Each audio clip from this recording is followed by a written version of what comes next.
First of all, congratulations that I'm aware that you just got your startup visa, the PR, right? Yes. I got it some months ago, yes. You can share your successful journey. Maybe you can introduce our audience your background and why you decided to start up your business in Canada under this startup visa and settle your family. Okay? Yeah, sure. Well, I am the CEO. I'm Maju. I'm the CEO of Green Sun Foods. I decided to create my company back in 2021, so it's been a while now. When I decided to move me and my family into Canada, I was looking for options for moving, and I've been an entrepreneur since forever. So I've been doing different businesses in my country. I am from Peru, so I thought, okay, this is a nice way for me to come into Canada and get my PR. So started to developing this idea. It took me a while to apply to create the correct, I will say, product company that was according to the startup visa. For the startup visa, they're looking for companies that bring something new into the Canadian market. So that's why I decided to create this company that it's 70% dark chocolate mixed with fruits, superfoods, and nuts. And for example, that in the Canadian market is growing a lot, and they're looking for new companies that, in my case, bring healthy snacks, healthy food, because that was one of the trends. I have more than 20 years of experience in the food industry. So I decided to create that back in Peru. I incorporate my company. Yes, in 2021, I started applying, and it took me since I applied and got, I will say, because the way to come here was to get my work visa, apply to get first approved for the startup visa and get my work visa. So it took me, I guess, a year since I launched my company to get the work permit to move to Canada. So I moved to Canada in 2022. And then I was here until now, but I got my PR some months ago. So I just kept updating my work permit, and for my kids the student permit, until I got my PR. So it was a journey. It took me, I will say, around 3 years since I got the approval from the startup visa, and then finally got my PR. It took also a while since they communicate that they have just registered my PR.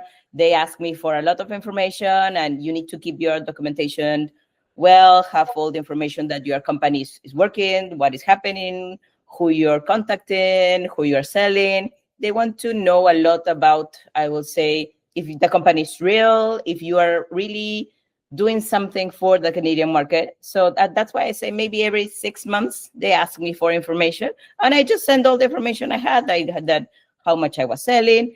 They don't expect you to sell a lot, but they expect you to do something, to be in contact, to hire some contractors. I don't know, depending on the business. I just send them everything they ask for. And that was, it took me, as I say, 3 years to got my news. Okay, you got your PR. It was a paper. And then we went to the office, and they gave us the PR. And right now we are just waiting to get the, I will say, the citizenship that is going to be in, if you count the days, in a year and a half. So yeah, that's, I will say, in less than a minute, I think 2 minutes, my huge story and journey. What are the challenges and advice you will give to someone who is applying for the SUV, or think of applying for the SUV to own and manage their business in Canada? Well, depend on the business you're bringing, because there are many options and many alternatives, but it depends on the background. I will say to have your numbers clear. One of the things that was, I will say, super challenging for us was because it took us 3 years to get the PR. It was super hard for us to get money. So we didn't get money. We didn't have any money. We had to look into, I will say, friends and family to keep on funding and pushing the company. If not, I wouldn't be able to even continue with the company, because it's like, in my case, I need to produce, and if I wanted to grow, but depends on I will say, depends on the company. Maybe there's some companies that don't need much money. They can just grow smaller. But I will say to keep your numbers straight, to know that it can take time. And while it takes your time, you need to be funding yourself. So especially even some banks and everything, they want you to have a bit more experience, or you cannot apply to some grants that you need to wait until you get the PR. So you need to have like something to be ready to wait.